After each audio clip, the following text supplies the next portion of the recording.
y'all, it's Jazz and welcome back to my channel. If you're new here, press the subscribe button and don't forget to like and comment.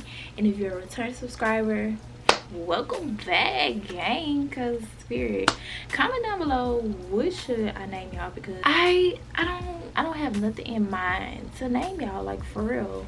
So I need some ideas, I need some suggestions.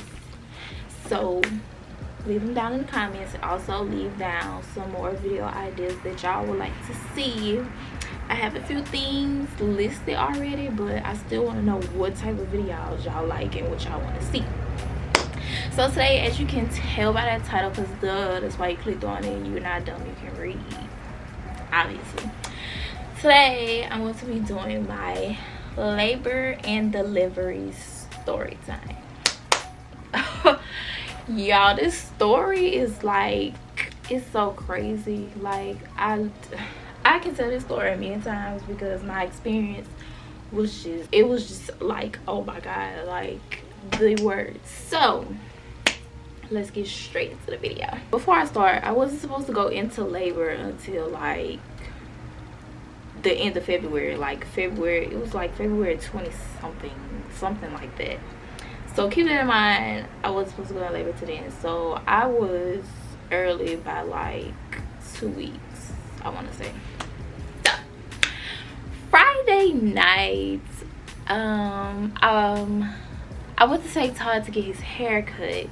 And so we were on the way back to his mom's house so I could bring him back home or whatever.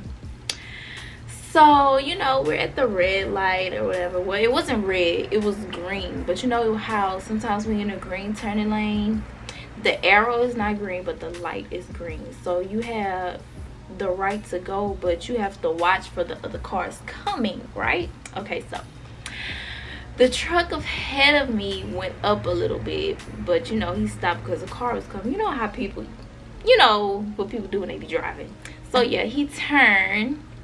And so like it was a big truck, so I couldn't really see. So as he was turning, I eased up a little bit so I can see what was coming. And as I am waiting, you know, like the car behind me hits the back of my car like so hard, y'all. Like I was like, I wasn't even moving, and she just rammed into the back of my car. And I was just in total complete shock. Because mind y'all, like I am 9 months pregnant, okay? Like, and lady, you just hit me, I'm pregnant.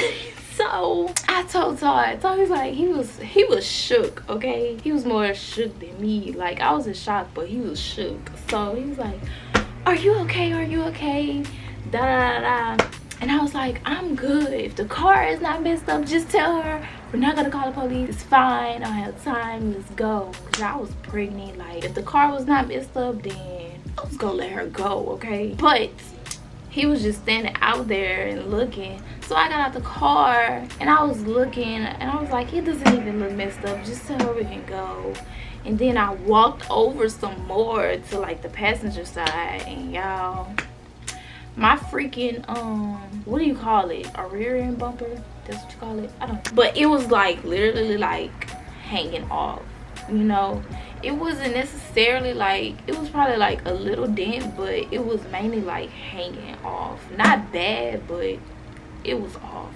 It looked like you could just snap it back in place, but I'm not a mechanic, so I don't know. So yeah, so she got out of the car and she was like, oh my gosh, you know, she was saying how sorry she was, and she thought that I was going, and she was on her phone, she wasn't paying attention, blah blah blah. So we pulled over to a bank, and like we got out, we called the police, we called his mom. Mind y'all, we was literally around the corner from his mama's house. So that just made it even more worse. So I'm just like, oh my god, we literally right here. We just got in the freaking rig. So the police came and we got all the information down. You know, what is it called? Made the claim with the insurance. You know, got our insurances and brought our statements down and stuff like that, you know. So after all that was over, I stayed the night over there. I didn't go back to my cousin's house because at the time I was staying with my cousin. So yeah, everybody just felt that it was best I just stayed there for the night and don't go nowhere else. So I stayed there. And before that, they was asking me, did I feel like I needed to go to the hospital or whatever. And I was like, no, I'm fine. Cause you have 24 hours. Like if you're in a wreck, you have like 24 hours. I don't know if it's 48 hours, but I know 24 hours to go to the hospital or not, or whatever. So that night, I was having like little cramps, but it wasn't nothing major. Like I was brushing it off. Nothing major. So the next morning, Saturday morning, my OBGYN, y'all, that's what makes me think it happened. It had to be that Saturday morning though. Yeah, I'm tripping. It was Saturday morning. But my OBGYN office is closed on Saturdays. So yeah, I'm getting ahead of myself. Let's go. Woke up Saturday morning, went to the bathroom, and I don't know, like the whole time I was pregnant, I was like nervous because of a previous situation. I lost my first child. So yeah. So every time I would pee, I would always check to see if it was like blood or something, you know, to make sure everything was okay, you know, because I had 2 doctors, you know. I didn't have just the one regular OBGYN. I had the OBGYN and I had a I forget what it's called, but I had 2 doctors. So I had appointments like almost every week. Like I have the regular OBGYN one week, and then the next week would be the other doctor appointment, and then it would just rotate. So yeah, I was back and forth in the hospital, but it would be quick because, you know, she was good. So yeah, I went to pee, and when I wiped, it was like blood, but it wasn't heavy bleeding. Like it was no heavy bleeding. It was like light and it was spotty. So that sent my anxiety through the roof. I was like, oh my god, I don't know what's going on. I started blaming myself because I didn't go to the hospital that night. So I had called my OBGYN, but I had forgot they was closed on Saturdays. So the hospital itself told me to just go to labor and delivery, tell them what was going on, blah blah blah. So I got dressed, we went to labor and delivery, and they admitted me. And basically what she was saying basically I was having contractions, but I wasn't feeling them at all. And like the way she was looking at them on the screen, like they was big contractions, but I was not feeling them. And she just kept asking me, so are you feeling them? Do you feel them? Is it hurting? Are you in pain? I was like, no, I don't feel anything. And she's like, well, that's a good sign. So and she also checked to see if I was dilated. I don't even know if I was. I think I was still 1 centimeter dilated. Because before then I was dilated, but I was 1 centimeter, 1 or 2. So yeah, I was still the same. So we was there from like, I want to say we got there at like 10-11 that morning, and we didn't leave until like 9-10 that night. Like literally, y'all, they was monitoring me that whole day, literally, because they didn't want to send me home because I was having contractions, and like they just wanted the contractions to either stop or to like slow down. But they finally ended up letting me go home. So I dropped him to his mom's. I went back to my cousins. I ate, I took a bath, and I went to sleep. Okay, Sunday y'all, this what makes me think, because I had her on a Monday, so I might be getting my days confused on when everything happened. So yeah, but no, I'm not confused. So it was Sunday, and I got woke up by basically by contractions. And so I really thought I just had to go to the bathroom, because so I went to the bathroom, and I did have to go to the bathroom, so I used the bathroom. And I'm like, dang, it was like it was just coming back to back to back to back. and it was like excruciating. Like the contractions, it was to where like when they would come, I couldn't talk, I couldn't breathe. All I could do was like scream. So it was like 2 in the morning, y'all. I barely got any sleep. Okay, it was like 2-3 in the morning. So I FaceTimed him and I was like, I think I'm in labor. He said, well, why are you calling me? Go tell your cousin that you're in labor so we can go to the hospital.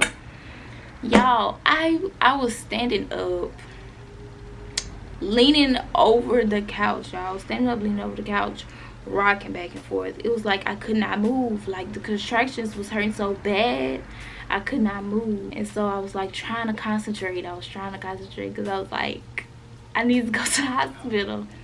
So I hung up with him and I called her. And I was like, I'm in labor. And she was like, huh? Because she was asleep. So she was like, what? And I was like, I think I'm in labor. I think we got to go to the hospital. And she was like, okay. Mind you, she still sleeps. So like, she's calm. And mind you, before then, we went to the hospital because I thought I was in labor that time too. But apparently it was Braxton Hicks. So yeah. Y'all, hold on. But yeah, back to what I was saying. So when she got up, mind y'all, I am leaning over the couch. I'm like this, rocking back and forth. I'm like that, over the couch, rocking back and forth. And I had called him back once I had called her and told her.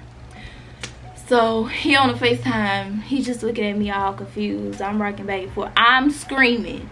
And let me tell y'all, some heavy sleepers in that house because they did not wake up. They did not wake up, okay? I was hollering to the top of my lungs, y'all. I was in so much pain. I hollered from when we left that house to walking into the hospital. And mind you, when I got into the hospital, they was asking me all these damn questions, trying to make me sign paperwork. I was just like, can y'all give me some at this point? So after we did all that, when we was walking into the hospital, I don't know if he was a nurse or what, but he was so funny, y'all. We was walking in and he noticed that I was in labor and he was trying to help me, and I had let out like a big yell, and he was like, oh Lord, let me go get a wheelchair. Y'all, he took off running to go get a wheelchair, but I don't even know where he went. We didn't see him at all after that because we was on the elevator up to labor and delivery, so I don't know where he went. He probably came back like all confused and stuff, but that was so funny. I could not laugh because I was hurting so bad. So yeah, we got up to labor and delivery. They asked me medical questions, filling out paperwork. So yeah, they admitted me. They told me to, get undressed, put my gown on. They put the baby monitors around my stomach. They was getting ready for the IVs, mind you, baby. Okay, the nurse I had, let me tell y'all, it was just this one nurse, and like she's somebody's grandmother for real. Okay, lady was in there with her bonnet on. She had one gold hoop earring in, only one. And I know they have the hospital hats, the surgical hats, but it was no surgical hat. It was a bonnet, a silk one. Okay, and let me tell you, she was no type of comforting, compassionate, no nothing. So for one, she was rough as fuck with my IVs, especially the one in my hand. My hand, y'all, after I went through labor and everything, blah blah blah, my hand was swole for the longest and it was hurting so bad. But that one, it was horrible because it's like she couldn't get it. I don't know. And if you had an IV in your hand, then So yeah, that was painful. They tried to give me some I forget the name of the medicine that they gave me to try to calm my contractions before giving me the epidural, because I guess it was too early for the epidural, blah blah blah. So they gave me that. Didn't fucking last. That shit lasted probably like 10 minutes and I was back in pain. I was like, oh my god, this is the worst, y'all. Like, I was in pain for the longest, and the whole time a contraction was hitting, every time a contraction hit and every time it lasted, I screamed from start to finish. I promise you, I swear, I swear to God, I could not handle this shit. This shit is not for the weak, not for the weak. And everybody that want a baby, oh, it's gonna humble you, for real. So, oh, what else happened? So, him and his mama had finally got there. So, it was him, his mama, and my cousin. Big shout out to them, because them three were major shout out to the grown-ups, his mama and my cousin, because through my whole pregnancy, because I went through a lot during my pregnancy, and I didn't have no type parent figure, let's just say that, during my whole pregnancy. So I was basically just alone, and that's in that itself. So yeah, big shout outs to them, because they was there for me through the whole 9 months and afterwards.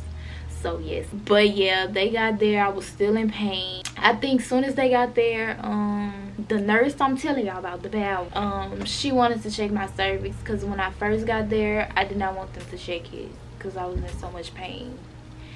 And no, when I first got there, she did check it, and I think she said I was still 1 or I was 3 centimeters dilated. So yeah, after when they had given me the medicine, she had wanted to check it, and I was like, no. Because if you know, you know, especially when you having contractions. I mean, it's straight, you know, when you go to your appointments to get it checked. But when you having contractions and they want to check your cervix, it's the worst thing ever. Like, this. Ooh. So yeah, I told her no. So I'm still, after the pain medicine wore off, I'm hollering, I'm in pain. So his mama and my cousin, they was going looking for nurses, trying to get the nurses. My cousin was on the phone, you know, letting everybody know, hey, I'm in labor, blah blah blah, let them know what's going on, if I'm okay and stuff. So yeah, so the nurse finally came back, and she was like, we have to check your cervix at this point or whatever, blah blah blah. So I can't tell y'all why she did it this way, but she did it this way. So she made them leave the room, okay? And you know, the little pink bin that they give you at the hospital, I forget what it's used for, but that's, she put it underneath my butt, and she put the bed, you know how they could put the bed to where it's like you sitting on a chair?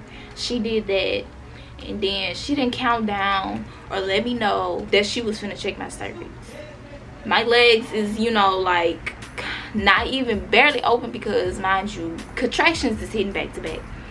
So you know, I'm gonna say my legs is probably about this open, and she literally just, and then she went deeper, and she was going like that. Like, that was the worst shit ever, and I hollered so freaking loud, like it was like somebody was killing me, because that was unprofessional.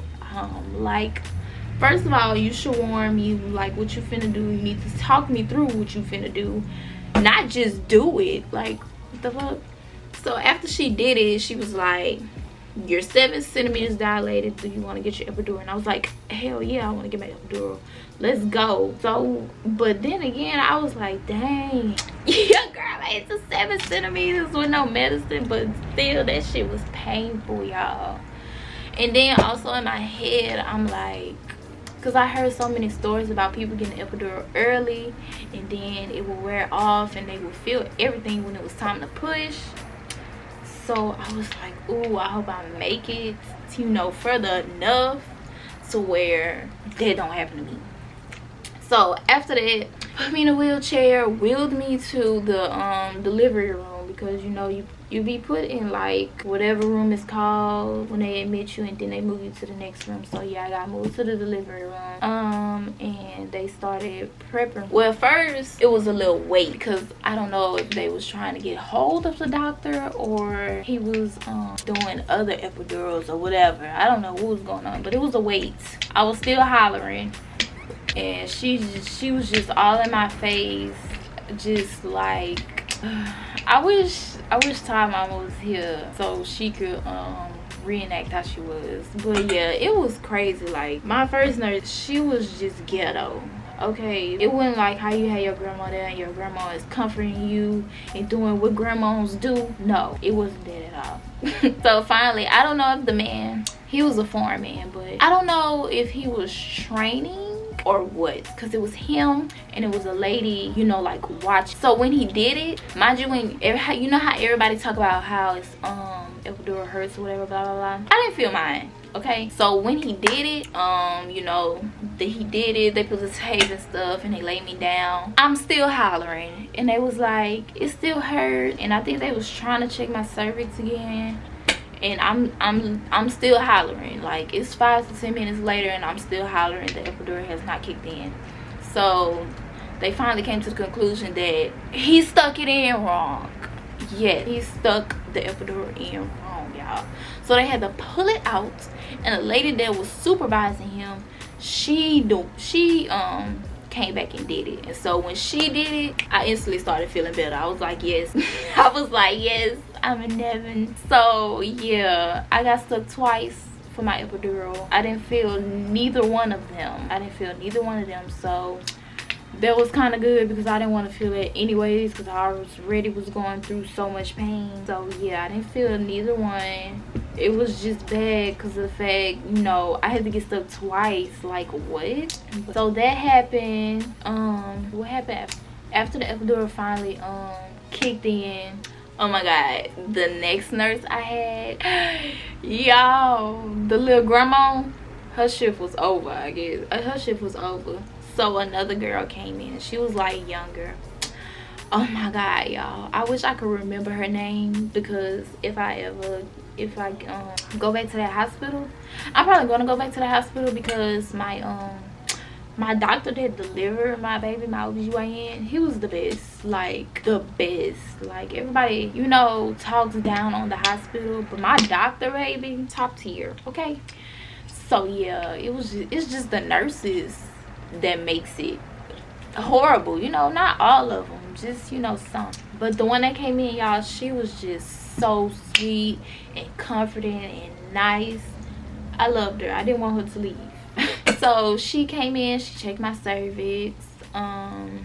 She was like, yeah, this is so much better. I hate seeing you in pain and hollering. I'm so glad you're okay now and you're feeling better. She's like, yeah. Oh, she checked my cervix, and then I forget the proper word for it. This is bad because I shouldn't, because I'm a medical assistant. But I haven't used my license, so you know, it's cool. You forget some things when you don't use what you know. So I'm trying to find the correct word. My catheter wasn't in the whole time. I had an in and out catheter. So she drained my bladder, and then she left, and it was like in and out, you know, kind of checking on me and checking on the baby and stuff. So we really was just, it was a waiting game at this. So yeah, we just waiting waiting.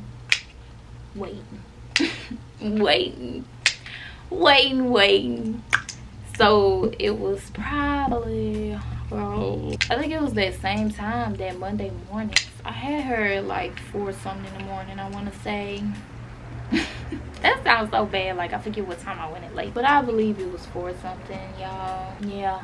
It's horrible, but yeah. So at the last time she came to check my cervix, she was like, okay, I'm gonna go get Dr. So-and-so. It's time to push. Like I was like nervous, but I wasn't like really too nervous. So while we was waiting, my cousin had to she had to go to work, so it was Todd, his mom, and his dad with me. They was there like after I had got my epidural, and we was just waiting. They was the three that was there in the room. So yeah, we was just all on the phone with everybody, letting them know what's going on and that I'm okay, and letting everybody know about the experience about Momo, because it was like a freaking TV show or something going on. It was horrible. So yeah, waiting game over. So it could only be 2 people in the room, so it was Todd and his mom. I was just so shocked that she stayed in the room. I didn't know she was going to, or if she really wanted to, but I love the fact that she did, because like I said, I didn't have parents going through this whole pregnancy, so I was just lonely. So yeah, I love the fact that she stayed there, and she was, you know, what's the word? What's the word I'm looking for? She was there to like comfort me and, you know, motherly things. So my doctor came in. They set up the, you know, the little bed and the table. And it wasn't just him, it was multiple doctors and nurses, blah blah blah. Put the little oh, I forget the name of the stuff too that they put on you, the brown stuff to make sure everything's sterilized. Put all that on, and he wanted me to do the practice push, but my practice push was such a good push, so we just kept pushing, and it felt like I was pushing for so long, y'all. And I could see why, because her head is big, and mind y'all, she split me too, so I had to get stitches. So yeah, it felt like I was pushing for a good to me it felt like I was pushing for 30 minutes. I'm not sure how long I was pushing, but that's how long it felt. I was tired, okay? So when her head came out I was like, does she have hair? He was like, yeah, she has a lot of hair. Because you know the saying, if you have a lot of heartburn, then your baby will have a lot of hair. But like my whole pregnancy, I didn't have no heartburn. So I was like, oh my God, I hope she's not bald headed.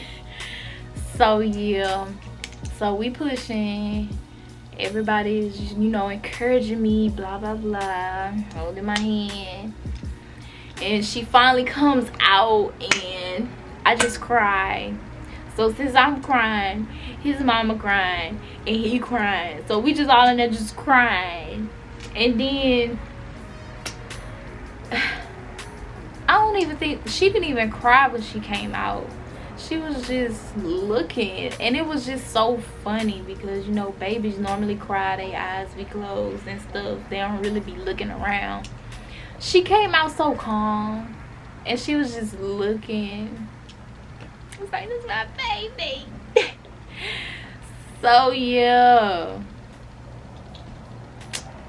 that's labor and delivery. So after that, you know, I had to get stitches. He asked me could I feel it or nothing. I was like, no. He stitched me up. He got all the nasty stuff outside. I mean, the placenta and stuff. My epidural was still going on. Still going on. It was going on for a good little minute afterwards. But after it went away, I was in so much pain because of the stitches. The stitches. That was the most longest painful recovery ever. I hated it. Oof, it was the worst. But yeah, that's the story. So yeah, hope you guys, you know, hope you guys liked it. Hope you guys enjoyed it. And today is Saturday, August 28th, and if you don't know what's going on in Louisiana right now, or what's finna go on, we are preparing for Hurricane Ida. We are preparing for a category 4, I think, category 4 hurricane. So yeah, we decided to stay back in Baton Rouge because supposedly when it hits Baton Rouge, it's gonna be died down to like a Cat 2. So yeah, the main areas that's probably gonna get it hard, of course, is probably New Orleans, which is horrible because New Orleans goes through the most, and I really feel sorry for them people because I would be so stressed out right now. But yeah, and also the traffic from, of course, from Baton Rouge to Houston, but little as Baton Rouge to Lafayette is at a standstill right now. So traffic is real bad right now for people that's trying to evacuate. So we just decided to stay back because it's supposed to die down. So yeah, to a Cat 2. So the worst Baton Rouge probably would get is a lot of wind and a lot of rain. So yeah, hopefully it doesn't be too bad. That's what I'm hoping because so yeah, sending prayers out to everybody. Hope everybody stays safe, gets to their destination safe. Yeah, we gonna get through this hurricane, baby. Okay, so don't forget to press that subscribe button down low, like and comment names for my subscribers. I need a name for y'all. I don't know what to call y'all, so we need a name. Somebody has said Bougie Gang, but I don't know. If y'all like that, comment that down below. So yeah, don't forget to like, comment, subscribe, turn on your post notifications for the next video. And yeah, period, that's that.